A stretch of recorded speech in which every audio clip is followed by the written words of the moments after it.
ಆಯ್ತು, ನಂಗೊಂದು ಸೆಕೆಂಡ್ ಕೊಡಿ. ಗಿವ್ ಮಿ ಅ ಸೆಕ್. ನೀವು ಸ್ಟ್ರೆಚ್ ಮಾಡ್ತೀರಾ? ನಾನೇನು ಬರೀ ನಮ್ಮ ದೇಶದಲ್ಲಿ ಎಜುಕೇಷನ್ ತುಂಬ ವೀಕ್ ಇದೆ, ಸೊ ಇದರಿಂದನೇ ಲೀಕ್ ಎಲ್ಲ ಆಗ್ತಿದೆ ಅಂತ ಅಂದ್ಕೊಂಡೆ. ಆದರೆ ಇದಕ್ಕಿಂತ ನಮ್ಮ ಮಾರ್ವೆಲ್ ಸೋನಿ ಅವರ ಸೆಕ್ಯೂರಿಟಿ ಅಂತೂ ಇನ್ನೂ ವೀಕ್ ಆಗಿದೆ. ಬ್ರ್ಯಾಂಡ್ ನ್ಯೂ ಡೇ ಮೂವಿಯ ಟ್ರೈಲರ್ ಬರೋಕ್ಕೂ 1 ವೀಕ್ ಮುಂಚೆನೇ ನಮ್ಮ ಎಲ್ಲರ ಹತ್ರ ಸಿಕ್ಕಿತ್ತು. ಆ್ಯಂಡ್ ಅಷ್ಟು ಬೇಗ ಯಾರೋ ಮಹಾನುಭಾವ ಇಡೀ Spider-Man brand new day ಮೂವಿನ ಲೀಕ್ ಕೂಡ ಮಾಡಿದ್ದಾನೆ. ಇನ್ನೊಂದು ಕಡೆ ಅವೆಂಜರ್ಸ್ ಡೂಮ್ಸ್ಡೇ ಮೂವಿಯ ಒಂದು ಅಫಿಷಿಯಲ್ ಫೈಟ್ ಸೀನ್ ಜಾಪನೀಸ್ ಪ್ರಿಂಟಲ್ಲಿ ಲೀಕ್ ಆಗಿದೆ. ಮಾತಾಡೋಕ್ಕಂತೂ ಬೇಜಾನಿದೆ, ಆದರೆ ಟೈಮ್ ಸಿಗ್ತಾಯಿಲ್ಲ ಅಷ್ಟೇ. ಸೊ ಈ ವಿಡಿಯೋದಲ್ಲಿ ನಮ್ಮ Spider-Man brand new day ಮೂವಿಯ ಅಫಿಷಿಯಲ್ ಟ್ರೈಲರ್ನ ಬ್ರೇಕ್ ಡೌನ್ ಮಾಡೋಣ. ಸೊ ನಿಮಗೆಲ್ಲರಿಗೂ ಸ್ವಾಗತ to our channel Cosmic Kannada. ನಾನು ನಿಮ್ಮ ಹೋಸ್ಟ್ ಪವನ್ ಆ್ಯಂಡ್ ಇವತ್ತಿನ ವಿಡಿಯೋ ಶುರು ಮಾಡೋಣ. Let's go. To be honest, ನನಗೆ ಈ ಟ್ರೈಲರ್ ತುಂಬಾ ಮಿಸ್ಲೀಡಿಂಗ್ ಅಂತ ಅನಿಸಿತು. ಯಾಕಂದರೆ ನೀವೇ ನೋಡಿ, ಇಡೀ ಟ್ರೈಲರಲ್ಲಿ ಎಷ್ಟು ಚಾಪಿಕ್ ಕಟ್ಸ್ ಇದೆ, ಎಷ್ಟು ಮಿಸ್ಲೀಡಿಂಗ್ ಟ್ರಾನ್ಸಿಷನ್ಸ್ ಇದೆ. ಒಂಥರ ಸೋನಿ ಅವರು ಈ ಮೂವಿಯ ಪ್ಲಾಟ್ ಯಾರಿಗೂ ಕೂಡ ಅರ್ಥ ಆಗಬಾರ್ದು, ಯಾರಿಗೂ ಕೂಡ ಈಸಿಯಾಗಿ ಗೊತ್ತಾಗಬಾರ್ದು ಅಂತ ಮಿಸ್ಲೀಡಿಂಗ್ ಕಟ್ಸ್ ಮಾಡಿದ್ದಾರೆ. ಆ ಜ್ಞಾಪಕ ಇರಲಿ, ಈಗಲೂ ಕೂಡ ನಮಗೆ ಈ ಮೂವಿಯ ಮೇನ್ ವಿಲನ್ ಯಾರು ಅಂತ ಗೊತ್ತಿಲ್ಲ. ಸೊ ನನಗೆ ಗೊತ್ತಿರೋ ಹಾಗೆ ಈ ಮೂವಿಯಲ್ಲಿ ನಮ್ಮ ಪೀಟರ್ ಪಾರ್ಕರ್ ದೊಡ್ಡವನಾಗಿದ್ದಾನೆ. ಸೊ ಇದರಿಂದ ಅವನ ಬಾಡಿಯಲ್ಲಿ ಏನೇನೋ ವೈಟ್ ಆಗಿ ಆಚೆಲ್ಲ ಬರ್ತಿದೆ. ಜೊತೆಗೆ ಅವನ ಪವರ್ಸ್ ಕೂಡ ಎನ್ಹ್ಯಾನ್ಸ್ ಆಗಿದೆ. ಸೊ ಇದರಿಂದ ಅವನಿಗೆ ಅವನ ಪವರ್ಸೇ ಕಂಟ್ರೋಲ್ ಮಾಡೋಕ್ಕಾಗ್ತಾಯಿಲ್ಲ. ಅದಕ್ಕೇ ಟ್ರೈಲರ್ ಸ್ಟಾರ್ಟಿಂಗಲ್ಲಿ ನಾವು ಅವ್ನು ನಾರ್ಮಲಾಗಿ ವೆಬ್ ಸ್ವಿಂಗ್ ಮಾಡೋಕ್ಕೇ ತುಂಬ ಕಷ್ಟಪಡ್ತಾನೆ. ಸ್ಪೈಡರ್ ಮ್ಯಾನ್ ಹೋಮ್ ಕಮಿಂಗ್ ಮೂವಿಯಿಂದ ಕಂಟಿನ್ಯೂ ಆಗೋ ಸ್ಟೋರಿ ನೋಡ್ತೀವಿ.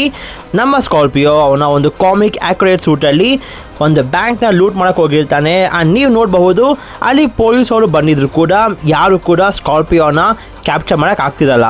ಸೊ ನನಗನ್ಸೋ ಪ್ರಕಾರ ಈ ಸೀನ್ ನಡೆಯೋದು ನಮ್ಮ ಟೂಮ್ ಸ್ಟೋನ್ ನಮ್ಮ ಸ್ಕಾರ್ಪಿಯೋನ ಜೈಲಿಂದ ಆಚೆ ತರಿಸಿ ಅವನಿಗೆ ಒಂದು ಕಾಮಿಕ್ ಆ್ಯಕ್ಯುರೇಟ್ ಸೂಟ್ ಕೊಟ್ಟು ಅದಾದಮೇಲೆ ಇವನಿಗೆ ಈ ಮಿಷನ್ಗೆ ಕಳಿಸಿರ್ಬೋದು. ಜೊತೆಗೆ ಸ್ಟಾರ್ಟಿಂಗಲ್ಲಿ ಆಡಿಯನ್ಸ್ಗೆ ಹೆವಿಯಾಗಿ ಮಿಸ್ಲೀಡ್ ಮಾಡ್ತಾರೆ. ಟ್ರೈಲರ್ ಸ್ಟಾರ್ಟಿಂಗಲ್ಲಿ ಪೀಟರ್ ಪಾರ್ಕರ್ನ ಡೈಲಾಗ್ಸ್ ಕೇಳಿ. What is happening to me? Did you miss me, Spidey?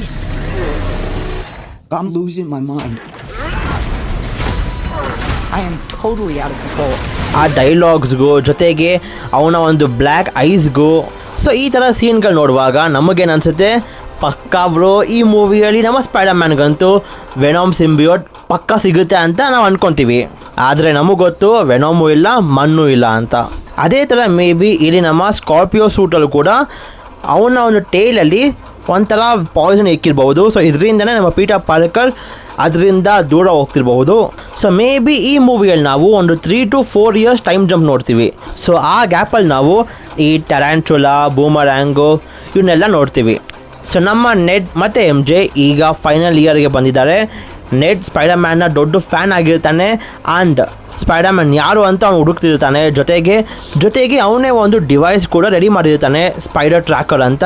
And may be ನನಗನ್ಸೋ ಪ್ರಕಾರ ಈ ಸತಿನೂ ಕೂಡ ನಮ್ಮ MJನೇ ಪೀಟರ್ ಪಾರ್ಕರ್ ಸ್ಪೈಡರ್ ಮ್ಯಾನ್ ಅಂತ ಕಂಡಿರಬಹುದು. ನಮ್ಮ ಪೀಟರ್ ಪಾರ್ಕರ್ಗೆ ಅವ್ನ ಪವರ್ಸ್ನ ಕಂಟ್ರೋಲ್ ಮಾಡೋಕ್ಕೆ ಗೊತ್ತಾಗ್ತಾಯಿಲ್ಲ. ಸೊ ಇದರಿಂದನೇ ಅವನು ಒಬ್ಬ ಮ್ಯಾಡ್ ಸೈಂಟಿಸ್ಟ್ ಅಂದರೆ ನಮ್ಮ ಬ್ರೂಸ್ ಬ್ಯಾನರ್ ಹತ್ರ ಹೆಲ್ಪ್ ಕೇಳಕ್ಕೆ ಹೋಗ್ತಾನೆ.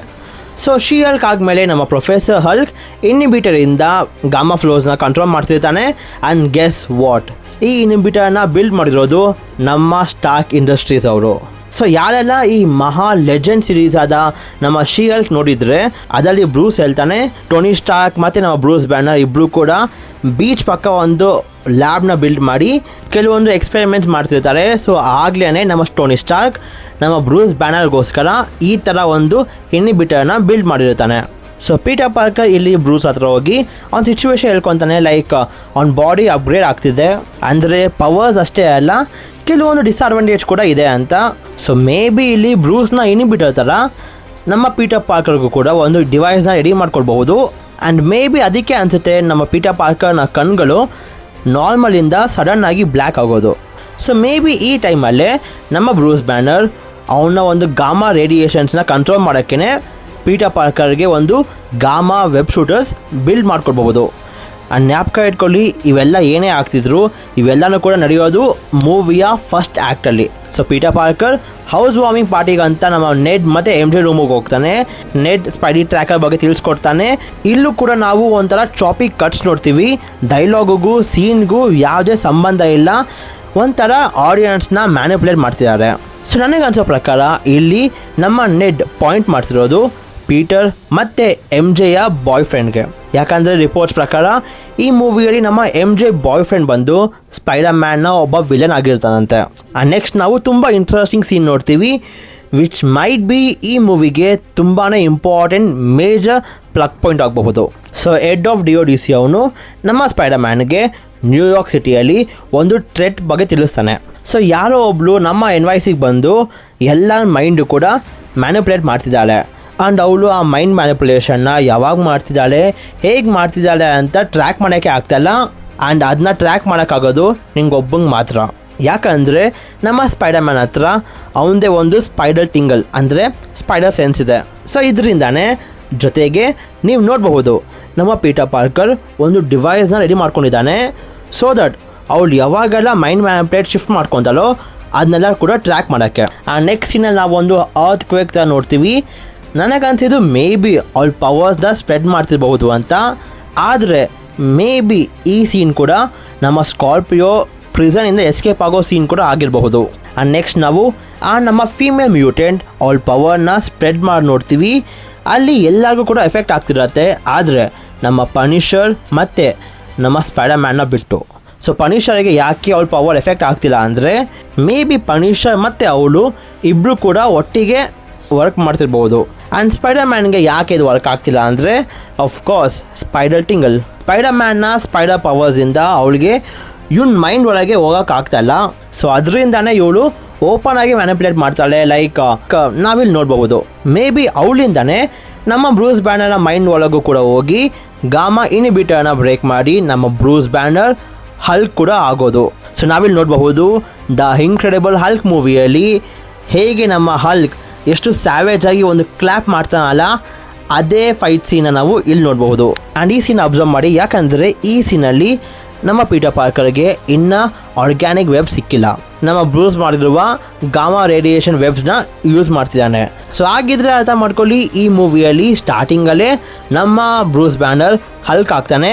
ಆದರೆ ಈ ಹಲ್ಕ್ ಬಂದು ನಮ್ಮ ಗ್ರೀನ್ ಹಲ್ಕ್. ಆ್ಯಂಡ್ ಯಾವಾಗ ಮೂವಿ ಕೊನೆಯಲ್ಲಿ ನಮ್ಮ ಬ್ರೂಸ್ ಬ್ಯಾನರ್ ಮತ್ತೆ ಹಲ್ಕ್ ಆಗ್ತಾನಲ್ಲ, ಆಗ ನಾವು ನೋಡೋದು ನಾರ್ಮಲ್ ಹಲ್ಕ್ ಅಲ್ಲ, ಒಂಥರ ಸ್ಯಾವೇಜ್ ಹಲ್ಕ್. ಆ್ಯಂಡ್ ಆಗ ನಮ್ಮ ಹಲ್ಕ್ನ ಕಲರ್ ಚೇಂಜ್ ಆಗುತ್ತೆ. ಸೊ ನಮ್ಮ ಹಲ್ಕ್ ಗ್ರೀನಿಂದ ಗ್ರೇ ಹಲ್ಕ್ ಆಗ್ತಾನೆ. ಸೊ ಇಲ್ಲೂ ಕೂಡ ನಾವು ಒಂಥರ ಚಾಪಿಕ್ ಕಟ್ಸ್ ನೋಡ್ತೀವಿ. ಯಾಕಂದರೆ ನಾವು ಅಂದ್ಕೊಬೇಕು ದಟ್ ಈ ಜಾಕೆಟ್ ಹಾಕೊಂಡಿರೋ ಹುಡುಗಿ ಬಂದು ನಮ್ಮ ಬ್ರೂಸ್ ಬ್ಯಾನರ್ ಅಂತ. ಆದರೆ ನಮಗೆ ಗೊತ್ತು ಈ ಕ್ಯಾರೆಕ್ಟರ್ ಬಂದು ನಮ್ಮ ಸೇಡಿ ಸಿಂಗ್ ಅವರ ಜೀನ್ ಗ್ರೇ ಅಂತ. ಸೊ ನನಗೆ ಜೀನ್ ಗ್ರೇ ಬರೋದಾಗಿರಲಿ ಅಥವಾ ಅವಳ ಪವರ್ಸ್ ಯೂಸ್ ಮಾಡೋದಾಗಿರಲಿ ಅಥವಾ ಡೂಮ್ಸ್ಡೇಗೂ ಮುಂಚೆ ನಮ್ಮ ಅರ್ತ್ 616ಅಲ್ಲಿ ಒಂದು ಮ್ಯೂಟೆಂಟ್ನ ತೋರಿಸೋದಾಗಿರಲಿ, ಯಾವುದಕ್ಕೂ ಕೂಡ ಅಬ್ಜೆಕ್ಷನ್ ಇಲ್ಲ. ಆದರೆ ನಮ್ಮ ಅರ್ತ್ 616ಅಲ್ಲಿ ಒಂದು ಒಮೆಗಾ ಲೆವೆಲ್ ಮ್ಯೂಟೆಂಟ್ ಹೇಗೆ ಬಂದಳು? ಅಫ್ಕೋರ್ಸ್ ನಮ್ಮ ಯೂನಿವರ್ಸಲ್ಲಿ ಈಗ ನಮ್ಮ ನೆಮೋಲ್ ಆಗಿರಲಿ ಅಥವಾ ನಮ್ಮ ಮಿಸ್ ಮಾರ್ವೆಲ್ ಆಗಿರಲಿ ಮ್ಯೂಟೆಂಟ್ ಇದ್ದಾರೆ. ಆದರೆ ಈ ಥರ ಒಂದು ಒಮೆಗಾ ಲೆವೆಲ್ ಮ್ಯೂಟೆಂಟ್ ಹೇಗೆ ಬಂದಳು? ಜೊತೆಗೆ ಇಷ್ಟು ವರ್ಷ ನಮ್ಮ ಅರ್ತ್ 616ಅಲ್ಲಿ ಮ್ಯೂಟೆಂಟ್ ಬಗ್ಗೆ ತೋರಿಸೇ ಇಲ್ಲಲ್ಲ, ಯಾಕೆ? ಸೊ ನನಗನ್ಸೋ ಪ್ರಕಾರ ಮೇ ಬಿ ನಮ್ಮ ಜೀನ್ ಗ್ರೇ ಬೇರೆ ಯೂನಿವರ್ಸಿಂದ ಬಂದಿರಬಹುದು. ಸೊ ಈ ಆಪ್ಷನ್ ಬಿಟ್ಟರೆ ಬೇರೆ ಯಾವ ಆಪ್ಷನ್ ಕೂಡ ಅಷ್ಟು ಎಫೆಕ್ಟಿವ್ ಆಗಿಲ್ಲ. ಸೊ ನಿಮಗೇನು ಅನಿಸುತ್ತೆ, ನಮ್ಮ ಜೀನ್ ಗ್ರೇ ನಮ್ಮ ಯೂನಿವರ್ಸ್ ಅವಳೇನಾ ಅಥವಾ ಬೇರೆ ಯೂನಿವರ್ಸ್ ಅವಳ? ಸೊ ಮೇ ಬಿ ನಮ್ಮ ಜೀನ್ ಗ್ರೇನ ನಮ್ಮ DODC ಅವ್ರು ಕ್ಯಾಪ್ಚರ್ ಮಾಡಿರಬೇಕು. ಆ್ಯಂಡ್ ಯಾವಾಗ ನಮ್ಮ ಜೀನ್ ಗ್ರೇ DODC ಜೈಲಿಂದ ಆಚೆ ಬರುತ್ತಲ್ಲೋ, ಆಗ ಜೀನ್ ಗ್ರೇ ಮತ್ತು ನಮ್ಮ ಪನಿಷರ್ ಇಬ್ಬರು ಸೇರಿ DODCನ ಎಕ್ಸ್ಪೋಸ್ ಮಾಡೋಕ್ಕೆ ಹೋಗಿರಬಹುದು. ಆ್ಯಂಡ್ ಯಾವಾಗ ನಮ್ಮ ಸ್ಪೈಡರ್ ಮ್ಯಾನ್ DODCಗಾಗಿ ವರ್ಕ್ ಮಾಡಿ ಗೊತ್ತಾಗುತ್ತೋ, ಆಗ ನಮ್ಮ ಜೀನ್ ಗ್ರೇ ಈ ಥರ ಸ್ಪೈಡರ್ ಮ್ಯಾನ್ಗೂ ಕೂಡ ಅಟ್ಯಾಕ್ ಮಾಡೋಕ್ಕೆ ಹೋಗಿರ್ಬೋದು. ಆದರೆ ಜೀನ್ ಗ್ರೇ ಈ ಮೂವಿಯ ಮೇನ್ ವಿಲನ್ ಅಲ್ಲ. ಆ್ಯಂಡ್ ಈ ಸೀನಲ್ಲಿ ನಾವು ನಮ್ಮ ಪೀಟರ್ ಪಾರ್ಕರ್ ಫಸ್ಟ್ ಟೈಮ್ ನಮ್ಮ MJನ ಸೇವ್ ಮಾಡೋದು ನೋಡ್ತೀವಿ. ಆ್ಯಂಡ್ ಈ ಸೀನಲ್ಲಿ ನಮ್ಮ ಪೀಟರ್ ಹತ್ರ ವೆಬ್ ಶೂಟರ್ಸ್ ಇದೆ. ಆ್ಯಂಡ್ ಮೇ ಬಿ ಆಗ MJಗೆ ಸ್ಲೈಟಾಗಿ ಡೌಟ್ ಬಂದಿರಬಹುದು. ಆದರೆ ಸೆಕೆಂಡ್ ಟೈಮ್ ಸೇವ್ ಮಾಡುವಾಗ ನಮ್ಮ ಪೀಟರ್ ಪಾರ್ಕರ್ ಹತ್ರ ಆರ್ಗ್ಯಾನಿಕ್ ವೆಬ್ಸ್ ಇದೆ. ಸೊ ಇಷ್ಟೊತ್ತಿಗೆ ಸ್ಪೈಡರ್ ಮ್ಯಾನ್ ಬಗ್ಗೆ ಏನೋ ಒಂದು ನಮ್ಮ MJಗೆ ಗೊತ್ತಿರುತ್ತೆ. ಆ್ಯಂಡ್ ನಾವು ನೋಡಬಹುದು ನಮ್ಮ ಸ್ಪೈಡರ್ ಮ್ಯಾನ್ ಯಾವಾಗ ದ ಹ್ಯಾಂಡನ್ನ ಫೇಸ್ ಮಾಡ್ತಾನೋ ಆಗ ಅವ್ನ ವೆಬ್ಸ್ ಯಾವ ಥರ ಚೇಂಜ್ ಆಗಿದೆ ಅಂತ. ಸೊ ಈಗ ಇದು ನಾಟ್ ಜಸ್ಟ್ ಬೇಸಿಕ್ ವೆಬ್ಸ್ ಅಲ್ಲ, ಇದು ಒಂಥರ ಪ್ರಾಪರ್ ಆರ್ಗ್ಯಾನಿಕ್ ವೆಬ್ಸ್. ಆ್ಯಂಡ್ ಈ ವೆಬ್ಸ್ಗಳು ಸ್ಟ್ರೆಂತ್ ವೈಸ್ ಆಗಿರಲಿ ತುಂಬ ಪವರ್ಫುಲ್ ಆಗಿರುತ್ತೆ. ಆ್ಯಂಡ್ ಫೈನಲ್ ಸೀನಲ್ಲಿ ನಮ್ಮ ಆಂಟ್ ಮೇಯ ಸಮಾಧಿ ನೋಡ್ತೀವಿ. I don't like to say, but reports ಪ್ರಕಾರ ಈ ಮೂವಿಯ ಕೊನೆಯಲ್ಲಿ ಒಂದು ದೊಡ್ಡ ಫೈಟಿಂದ ನಮ್ಮ ಪೀಟರ್ ಪಾರ್ಕರ್ ಮೇ ಬಿ ಸಾಯ್ಬಹುದು. ಸೊ ಇದರಿಂದನೇ ಈ ಮೂವಿ ಸ್ಟಾರ್ಟಿಂಗಲ್ಲಿ ನಾವು ನಮ್ಮ ಎಲಿನಾ ಆಗಿರಲಿ ಅಥವಾ ನಮ್ಮ ಕ್ಯಾಪ್ಟನ್ ಅಮೆರಿಕಾ ಆಗಿರಲಿ ನಾವು ನೋಡ್ಬೋದು. ಸೊ ಇವ್ರು ಬಂದು ಅವರ ಅವೆಂಜರ್ಸ್ ಟೀಮ್ಗೆ ನಮ್ಮ ಸ್ಪೈಡರ್ ಮ್ಯಾನ್ನ ಹೈಯರ್ ಮಾಡಬೇಕು ಅಂತ ಬಂದಿರ್ತಾರೆ. ಆ್ಯಂಡ್ ಯಾವಾಗ ಅವ್ರಿಗೆ ಸ್ಪೈಡರ್ ಮ್ಯಾನ್ ಸತ್ತಿರೋದು ಗೊತ್ತಾಗುತ್ತೋ ಆಗ ಇವರು ಸ್ಪೈಡರ್ ಮ್ಯಾನ್ನ ಡೂಮ್ಸ್ಡೇ ಕರ್ಕೊಂಡು ಹೋಗೋಕ್ಕಾಗಲ್ಲ ಅಂತ ಮರ್ತಿರ್ಬೋದು. ಸೊ ನಮ್ಮ ಸ್ಪೈಡರ್ ಮ್ಯಾನ್ ಅವನ ಒಂದು ಕೊನೆ ಉಸಿರನ್ನ ಆಂಟ್ ಮೇ ಸಮಾಧಿ ಮುಂದೆನೇ ಮಲ್ಕೊಂಡಿರ್ತಾನೆ. ಆ್ಯಂಡ್ ಆಗ ಸಡನ್ನಾಗಿ ವೆನಮ್ ಸಿಂಬಿಯೋಟ್ ಅವ್ನ ಬಾಡಿ ಒಳಗೆ ಹೋಗುತ್ತೆ. ಆ್ಯಂಡ್ ಇದರಿಂದ ನಮ್ಮ ಸ್ಪೈಡರ್ ಮ್ಯಾನ್ ವಾಪಸ್ ಬದುಕ್ತಾನೆ. ಸೊ ಇದರಿಂದನೇ ಅನಿಸುತ್ತೆ ಮೇ ಬಿ ನಾವು ಅವೆಂಜರ್ಸ್ ಡೂಮ್ಸ್ಡೇ ಮೂವಿಯಲ್ಲಿ ನಮ್ಮ ಸ್ಪೈಡರ್ ಮ್ಯಾನ್ ನೋಡಲ್ಲ, ಡೈರೆಕ್ಟಾಗಿ ನಾವು ನಮ್ಮ ಅವೆಂಜರ್ಸ್ ಸೀಕ್ರೆಟ್ ವಾರ್ಸಲ್ಲಿ ನಮ್ಮ ಸ್ಪೈಡರ್ ಮ್ಯಾನ್ ನೋಡ್ತೀವಿ. ಆದರೆ ಈ ಮೂವಿಯ ಮೇನ್ ವಿಲನ್ ಯಾರು? ಸೊ ಇನ್ನೂ ಕೂಡ ನನಗೂ ಕೂಡ ಡೌಟ್ ಇದೆ. ಯಾಕಂದರೆ ಮೇ ಬಿ ನನಗನ್ಸೋ ಪ್ರಕಾರ ಈ ಮೂವಿಯಲ್ಲಿ ಟೂಮ್ ಸ್ಟೋನ್ ಅಥವಾ ಜಕಾಲ್ ಇವರಿಬ್ಬರಲ್ಲಿ ಒಬ್ಬರಂತೂ ಪಕ್ಕಾ ಈ ಮೂವಿಯ ಮೇನ್ ವಿಲನ್ ಆಗಿರ್ತಾರೆ. ಸೊ ಟೂಮ್ ಸ್ಟೋನ್ ಯಾಕೆ ಅಂದರೆ ಒಂದು ಕಿಂಗ್ ಪಿನ್ ಈಗ NYCಯಲ್ಲಿ ಮೇಯರ್ ಆಗಿರಲ್ಲ. ಸೊ ಇದರಿಂದ ಟೂಮ್ ಸ್ಟೋನ್ ಕೂಡ ಒಂಥರ ನಮ್ಮ ಕಿಂಗ್ ಪಿನ್ ಥರನೇ. ಸೊ ಈಗ ಟೂಮ್ ಸ್ಟೋನ್ ಮೇಯರ್ ಆಗಕ್ಕೆ ಹೋಗ್ಬಹುದು. ಸೊ ಇದನ್ನ ತಡೆಯೋಕ್ಕೆ ಸ್ಪೈಡರ್ ಮ್ಯಾನ್ ಇಷ್ಟೆಲ್ಲ ಕಷ್ಟಪಡ್ತಿರಬಹುದು. ಅಥವಾ ಜೀನ್ ಗ್ರೇನ ಕಟ್ಟೋದಾಗಿರಲಿ, ಅಥವಾ ಬ್ರೂಸ್ ಬ್ಯಾನರ್ನ ಮೈಂಡ್ ಮ್ಯಾನಿಪುಲೇಟ್ ಮಾಡಿ ಅವನ ಒಂದು ಹಲ್ಕಾಗಿ ಟ್ರಾನ್ಸ್ಫಾರ್ಮ್ ಮಾಡೋದಾಗಿರಲಿ, ಅಥವಾ ನಮ್ಮ ಪೀಟರ್ ಪಾರ್ಕರ್ಗೆ ಅವನ ಬಾಡಿಯಲ್ಲಿ ಸ್ಪೈಡರ್ ಪವರ್ಸ್ನ ಅವೇಕ್ ಮಾಡೋದಾಗಿರಲಿ, ಇವೆಲ್ಲನೂ ಕೂಡ ನಮ್ಮ ಜಕಾಲ್ ಮಾಡಿರಬಹುದಾ? ಸೊ ಇದನ್ನ ನಾನು ನಿಮಗೆ ಬಿಡ್ತೀನಿ. ಸೊ ನೀವು ಯೋಚನೆ ಮಾಡಿ, Spider-Man brand new day movie ಒಂದು ಗ್ರೌಂಡೆಡ್ ಮೂವಿ ಆಗಿರತ್ತಾ ವಿತ್ ಟೂಮ್ ಸ್ಟೋನ್ ವಿಲನ್, ಅಥವಾ ಒಂದು ಸೈಫೈ ಮೂವಿ ಆಗಿರತ್ತಾ ವಿತ್ ಜಕಾಲ್ ವಿಲನ್? ಸೊ ಯಾವ್ದಿರ್ಬೋದು ಅಂತ ಕಮೆಂಟ್ಸಲ್ಲಿ ತಿಳಿಸಿ. ಆ್ಯಂಡ್ ಇವತ್ತಿಗಿಷ್ಟೇ. ಸೊ ನಿಮಗೆ ವಿಡಿಯೋ ಇಷ್ಟ ಆಗಿದ್ದರೆ ಲೈಕ್ ಮಾಡಿ, ಶೇರ್ ಮಾಡಿ, and subscribe to Cosmic Kannada. And until next video, love you all 3000.